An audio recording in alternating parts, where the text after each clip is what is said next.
Un grand merci. Et donc, on va enchaîner par la table ronde avec vos questions, éventuellement. Alors, est-ce qu'on a des questions qui sont arrivées sur la tablette?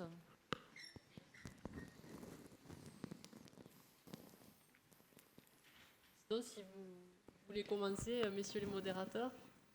Oui, merci beaucoup. Alors, donc, on a eu un bel éventail, hein. On est parti du patient physiologique, hein, et puis qui s'est petit à petit aggravé jusqu'au décubitus ventral, et puis qui finalement, on a continué à le ventiler, et des exposés qui étaient très clairs. Merci beaucoup. Alors, j'aurais peut-être une première question à M.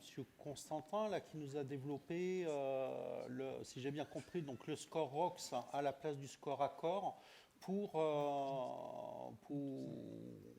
pour essayer d'éviter la ventilation. Donc, en gros, on utilise un score ROX qui est facile à calculer.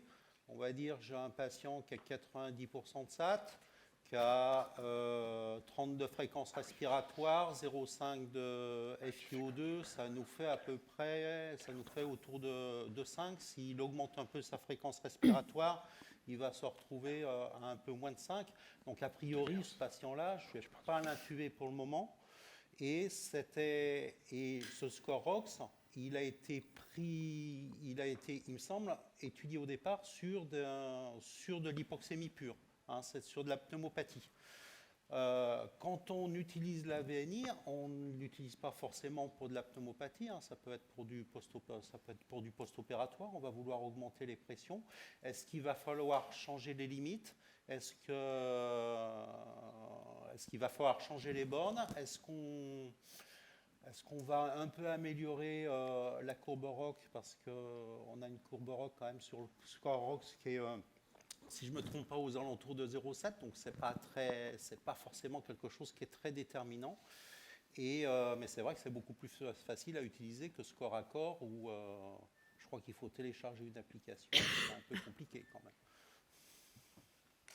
Alors, j'ai le micro, oui, j'ai le micro. Le score ROX a été développé en OHD, sur la pneumonie, validé en OHD sur toutes les typologies de patients. Donc il n'y a plus de doute, ça fonctionne, et ça fonctionne plutôt pas mal. L'AUC est un peu au-dessus. Après, c'est pas non plus... c'est pas miraculeux, mais je crois que globalement, on est à 0,8. Donc ça veut dire que c'est une vraie aide. Et en fait, c'est génial, c'est ce qu'on fait depuis le début. C'est-à-dire quand vous regardez un malade pour savoir si ça fonctionne, mais vous regardez s'il est oxygéné correctement, s'il baisse sa fréquence respiratoire. Le truc génial, c'est de l'avoir mis dans un score. Après, pour être honnête complètement, et ne retenez pas qu'il faut faire du ROX tout de suite pour les patients sous VNI, moi, mon point de vue de clinicien était de dire il ne faut pas faire de ROX chez les patients sous VNI parce qu'on va sous-évaluer. Et je pensais que le cut-off serait plus haut avec le ROX parce qu'on met de la pression et que ça ne fonctionnerait pas. On l'a fait sur 300 patients en rétrospectif et force est de constater que le niveau est le même puisqu'on est autour de 5. Et donc là, ce qu'on a fait une zone grise pour savoir à peu près où ça fonctionne bien. Ça fonctionne bien en dessous 4 et ça fonctionne bien au-dessus de 5,5. Là, ça marche à peu près bien. C'est une étude, un service, une population de patients. L'idée est juste d'essayer de trouver quelque chose de faisable. Le score accord est pas idiot, mais qui fait des gaz du sang pour surveiller ces malades hypoxémiques en VNI? C'est juste un non-sens. Ils sont pas hypercapniques, je vois pas pourquoi on ferait des gaz du sang. Donc l'idée est d'arriver, et je crois que personne s'en sert du score accord, où c'est moins de 5%, alors que le ROX, tout le monde s'en sert. Donc l'idée, c'est de trouver quelque chose de simple. Il faut un peu de validation, plus qu'une étude rétrospective dans un seul centre, etc. Mais je crois que c'est par là qu'il faut aller. Et en plus, c'est vachement rigolo parce que c'est totalement l'opposé de ce que je pensais, donc c'est bien. Ça sert à ça la recherche, ça sert à faire tomber les idées idiotes qu'on a au début. Moi, j'avais juste une petite remarque, Jean-Michel, sur la pressurisation, comme tu dis. Et tu as parlé de PCILI, et en plus, le fait de dire on fait de la VNI. Faire de la VNI, c'est dire on fait de la ventilation non invasive, on met un masque, et ça ne veut pas forcément dire faire de l'aide inspiratoire. Et dans les études qui ont montré des effets plutôt négatifs, il y avait des niveaux d'aide qui étaient quand même 10, 12 cm, enfin plus de 10 d'aide. Et vous avez déjà des patients qui tirent fort. Donc ils font déjà des gros volumes parce que, comme vous a montré Audrey, il y a de l'espace mort, il y a des anomalies de ventilation-perfusion. Et vous allez vous rajouter du volume dans du volume. Et Et donc ça, c'est ça vraiment l'idée du PCLI, c'est-à-dire que vous n'avez pas besoin forcément de mettre de l'aide. Par contre, quand vous avez quelqu'un qui est sous OHD et que vous l'intubez, vous allez tout de suite lui mettre de la PEP.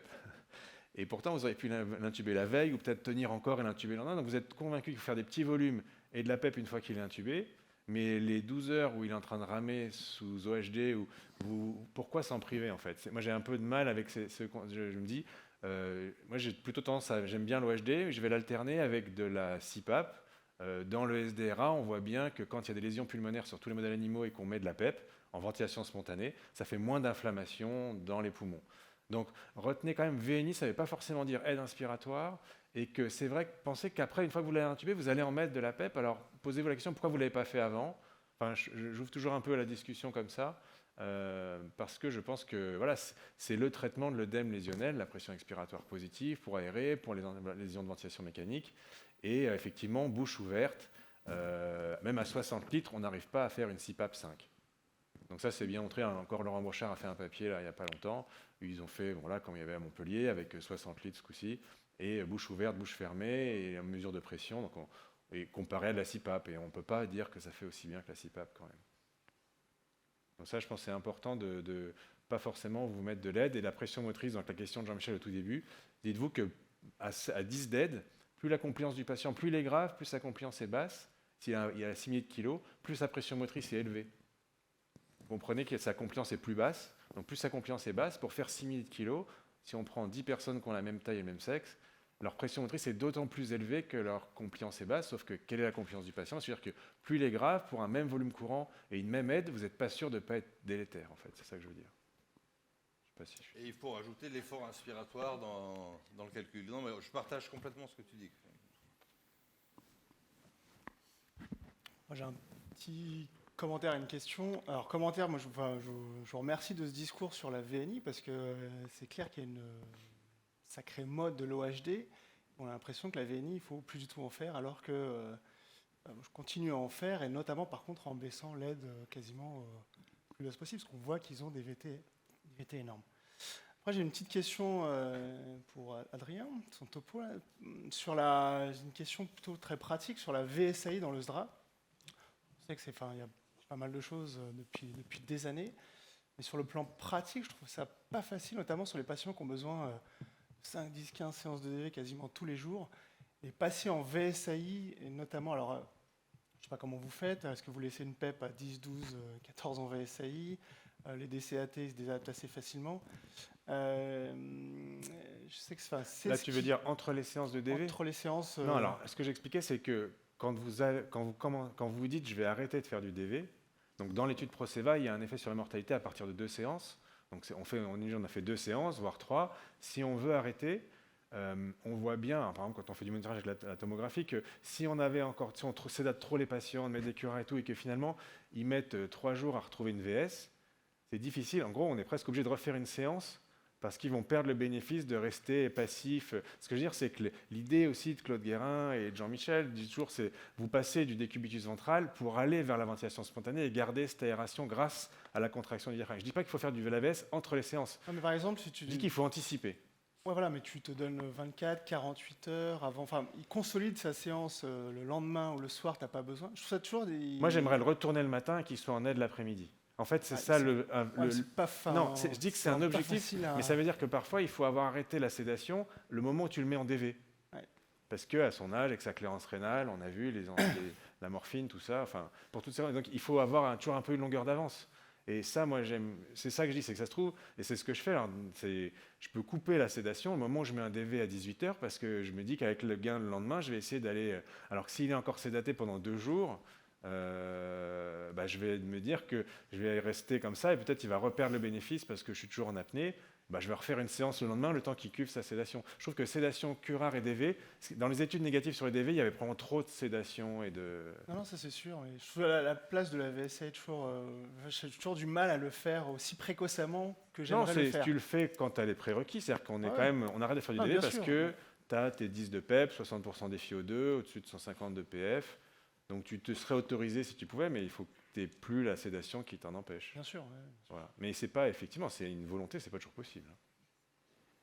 Et probablement, c'est ce que tu montres à l'UIT, est sympa, que ceux qui répondent à la VSAI et qui vont la supporter, ce sont ceux qui réaèrent leur zone postérieure en VSAI. Si ils ne mettent pas de gaz derrière, c'est un échec quasi systématique. Ouais. Et c'est sûrement là que ça se fait. Après, plutôt que d'arrêter la sédation 48 heures avant pour que les patients cuvent, il y a des produits qui sont indépendants du rein, du foie, qui marchent vite, il ne faut pas s'en priver. Oui, je caricature, bien sûr. Non, parce que mon grand-père, il faisait narcophéno, et on comprend que c'était long, Oui. mais on peut faire plus court aujourd'hui. Quand tu fais des halogénés et du Rémifenta, ton patient, tu le réveilles en 30 minutes. Ouais, j'ai pas cette expérience, j'avoue. Mais c'était une pique. Non, mais c'est bien sûr.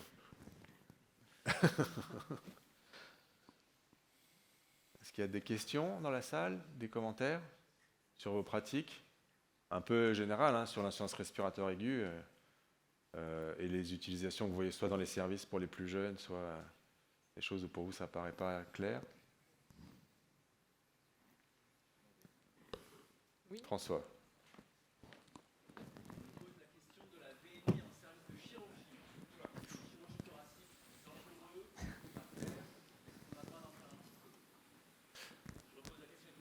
Non, donc la question c'est est-ce qu'il faut faire de la VNI? Alors là tu entends de la VNI curative, préventive, parce que mais pas en détresse, tu le ferais à quelqu'un. Oui. Donc c'était l'étude de Antoine Rabat, donc à Paris, qui avait montré donc chez des BPCO à qui on faisait la VNI prophylactique, il n'avait pas réussi dans intensifier à trouver des effets. Il y avait d'autres équipes qui avaient trouvé un petit effet prophylactique. Je trouve qu'en prophylaxie, ce qui est pas mal, c'est que ça apprend aux patients, donc on le fait beaucoup avec Virginie, à faire de la VNI en temps de paix, et puis si après il va moins bien. Il faut savoir que les études dans les années, fin des années 90, on opérait beaucoup en chir thoracique des bulles d'emphysème, et donc dans les groupes, il y avait ceux qui aimaient bien cette VNI, donc plutôt curative, c'était quand même des insuffisants respiratoires chroniques un peu emphysémateux, donc plutôt hypercapniques, et chez eux c'était bénéfique.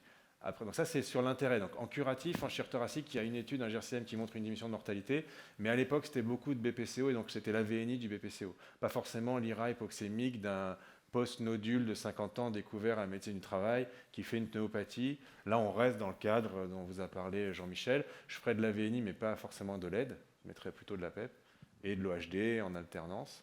Et après, est-ce que je ferais ça? Alors, en curatif, en secteur, non, de chirurgie. En prophylaxie, il faut des kinés. Dès lors que c'est de la prophylaxie, ça ne paraît pas un problème. On peut me dire la même chose, je pense, dans ce que propose Jean-Michel, c'est est-ce qu'il faut laisser les services de médecine faire de l'OHD quand ils sont un peu hypoxémiques? Il faut se donner une limite. Nous, la pneumologie qui a des soins qui ne sont pas dans à côté de l'AREA, par exemple à Bordeaux, ils s'arrêtent à 50% des FiO2. Après, ils doivent appeler pour être pas hors les murs. Donc c'est juste, et si ça va moins bien, qu'il n'y ait pas quelqu'un qui a augmenté les réglages et que vous retrouvez quelqu'un en secteur qui est sous VNI dépendant d'un masque avec beaucoup des FiO2. Je ne sais pas ce que vous en pensez, tous dans vos services, soit à Libourne ou autres. On n'a pas envie trop d'avoir des gens dans les secteurs avec des traitements curatifs d'oxygénothérapie et qui ont été beaucoup augmentés quand on nous appelle, quoi. Clairement pas, ouais. Ouais, pas trop, ouais.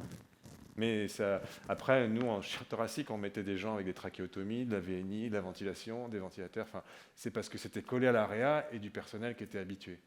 Donc ça dépend vraiment du personnel, s'il est motivé ou pas. Sur la chirurgie thoracique, nous on en fait, alors pas forcément en prophylactique, mais on n'a jamais eu de complications, mais on le fait en soins continus. C'est-à-dire qu'avec le kiné qui s'en servir, l'infirmier qui a l'habitude. Et vis-à-vis du drainage, le drain qui continue à buller, les pressions intra-pulmonaires positives qui risquent d'entretenir une éventuelle fistule bronchopleurale. Est-ce qu'on en fait? Est-ce qu'on limite? Comment on fait? Virginie? Sur les fistules? Non, enfin juste, c'est vrai que est-ce qu'on fait de la VNI à des gens qui ont des drains qui bullent beaucoup? En prophylactique? En prophylactique ou en curatif? En prophylactique, moi j'en ferai pas. Alors j'ai pas du tout la biblio en tête, mais en prophylactique j'en ferai pas parce qu'on n'est pas sûr de faire mieux ou pas, et qu'on a les chirurgiens qui vont nous coller au basque en disant c'est ta faute, c'est sa bulle, etc. En curatif, si on pense qu'il y a véritablement un intérêt, que ça peut éviter l'intubation, ou de toute façon on aura encore plus de fuite après, parce qu'on sera en pression positive, c'est vrai qu'on s'en prive pas. On s'en privera pas, ouais. En gros, si vous faites de la VNI, moi je regarderai le pH, soit il sort du bloc, il est un peu acide, et je vais justifier comme ça de lui faire un peu de ventilation, parce qu'il est en soins continus, et malgré un drain qui bulle, vous avez vu que quand on les extube, ça s'arrête de buller quand même. Donc c'est quand même la plupart du temps. Bon, après, il y a parfois des grosses tranches de section, des grosses fuites, mais donc on va le faire à la carte. Là, il n'y a pas de dogme. Après, pour boucler sur ta problématique, et c'était l'idée des recos qu'on avait faites, que Marc avait coordonné au niveau européen sur oxygénation périopératoire, c'est pas la technique qui est dangereuse. C'est est-ce que le patient va être monitoré, est-ce que l'équipe qui s'en sert sait faire. Il y a des papiers sur OHD à domicile qui montrent que c'est safe. Il y a des papiers sur OHD ou sur pression en salle qui montrent que c'est sécuritaire, mais à partir du moment où on a des équipes qui sont formées, où on a des protocoles, c'est-à-dire où on ne se retrouve pas avec un malade sous 60 litres en oxygène pur, et d'un coup on vous dit tiens, peut-être il faudra aller le voir. À partir du moment où tout est borné, tu peux tout faire. Mais est-ce que chacun dans nos différents hôpitaux, on est capable d'avoir ce genre d'algorithme, les équipes formées et les choses bornées? La réponse dans le mien, c'est non. Mais je bosse probablement dans l'hôpital le plus mauvais de France en termes de gestion hors soins critiques de ces malades-là. C'est 0% de péridurale, c'est pas de voie centrale en salle, tu vois, on en est à ce niveau-là. Tout est qu'est-ce qu'on est capable de mettre en place. Avec des gens à motiver surtout, hein. Ça c'est la clé. Hein. Nous on se discute les trachéos, on est dans les étages, c'est une vraie galère quoi. On a une question, oui. Oui, bonjour. J'aimerais revenir sur le RI ratio. Est-ce que vous pouvez revenir brièvement sur son calcul, son intérêt en pratique clinique? Est-ce qu'on doit l'utiliser pour titrer la PEP ou est-ce que on le cite plutôt sur la training pressure? Ouais, alors, c'est moi qui parle? Oui, c'est ça. Vas-y, on ne sera pas d'accord. Donc vas-y. Non, pour l'instant, c'est une proposition d'un moyen. En gros, c'est qu'est-ce qu'on peut avoir comme information sur des courbes de ventilateurs. Et donc, il y a cet outil qui est proposé d'essayer de se dire, j'ai plus de volume qu'attendu par la compliance à basse PEP. Donc ça, c'était la première étape. Et après, de se dire, ce volume que j'ai obtenu grâce à la PEP, est-ce qu'il est, pour l'avoir, le territoire que j'ai réouvert est très discordant par rapport au volume sans PEP en termes de compliance. En gros, s'il est beaucoup plus rigide, autrement, j'ai beaucoup plus sur distance que recruté. Bon, ça a bien sûr plein de limites. C'est proposé il n'y a pas très longtemps. Il y a une étude qui s'appelle... Caviard. Redis-moi. Caviard. Caviard, voilà. Caviard de Laurent Brochard, donc c'est son PHRC à lui, son étude en cours. Et l'idée, c'est de se dire que si le RI ratio donc, est supérieur à 0,5, il va proposer de mettre une PEP un peu comme le protocole express pour avoir un plateau à 28-30. Si le RI ratio est négatif, en gros, l'idée du RI ratio, c'est de vous comparer 15 et 5 pour savoir si c'est des patients qui auraient plutôt besoin d'être plutôt restrictifs, donc plutôt autour de 10, voire un peu moins, ou au-dessus de 15, entre 15 et 20. Essayez de faire deux groupes. Donc c'est assez caricatural, il ne faut pas chercher à faire de la PEP tous les 2 cm d'eau. Et si vous avez ce RI ratio qui est donc supérieur à 0,5, il teste de voir si ça changera la mortalité de faire express. Et s'il est inférieur à 0,5, de rester à 10-12 de plutôt basse PEP, 10-12 de PEP sur des draps graves, inférieur à 150 de PF. Aujourd'hui, voilà, on en est, on n'a pas les résultats de cette étude, elle est en cours. Je ne sais plus combien de patients inclus, mais voilà, c'est vrai que ça a l'avantage, ce sera un moyen avec les courbes du ventilateur d'essayer de comprendre ce qu'on peut proposer, mais ça reste un truc très global, grossier. Mais déjà de se dire, lui il a peur de répondre, j'ai peut-être pas besoin de lui mettre 16 de PEP parce que j'aurai des effets hémodynamiques, etc. Pourquoi pas? Jean-Michel, alors tu disais que tu étais... Non, ça reste un outil d'évaluation de la recrutabilité. Voilà. C'est en aucun cas un outil pour faire du PIP trial ou savoir exactement quel PEP il faut mettre. C'est le pendant de la morphologie pulmonaire, mais sur l'analyse des courbes, donc c'est peut-être un peu plus simple et probablement pas plus mauvais, vu ce qu'on a montré. Mais ça dit, voilà, le patient va être recruteur, va pas être recruteur. Ça dit pas s'il faut 12, 14, 16, 18 de PEP, s'il faut faire du recrutement ou pas, s'il faut mettre des soupirs ou pas. Ça, le IT le dira peut-être un peu plus. Mais voilà, ça a au moins l'avantage de donner une idée. Et en ça, je trouve que c'est intéressant. C'est un outil de plus qui n'est pas très compliqué à faire. Donc c'est bien. Mais il ne faut pas lui faire dire ce qu'il n'est pas capable de dire. En aucun cas, ça va vous dire qu'il faut mettre PEP 17. Après, peut-être qu'on s'en tape, que ce soit 15 ou 17. C'est ce qu'a l'air de dire Véli. Et pour le coup, il n'a peut-être pas tort.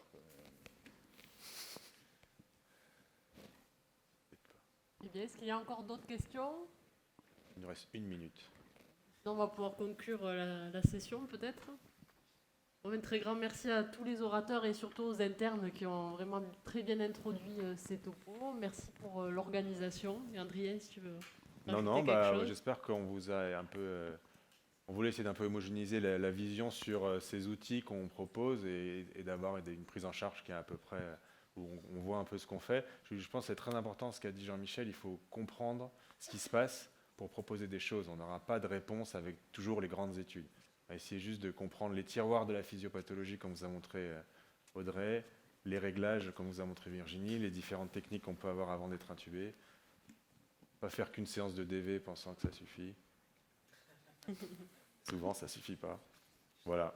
Merci à tous en tout cas. Et, bonne continuation.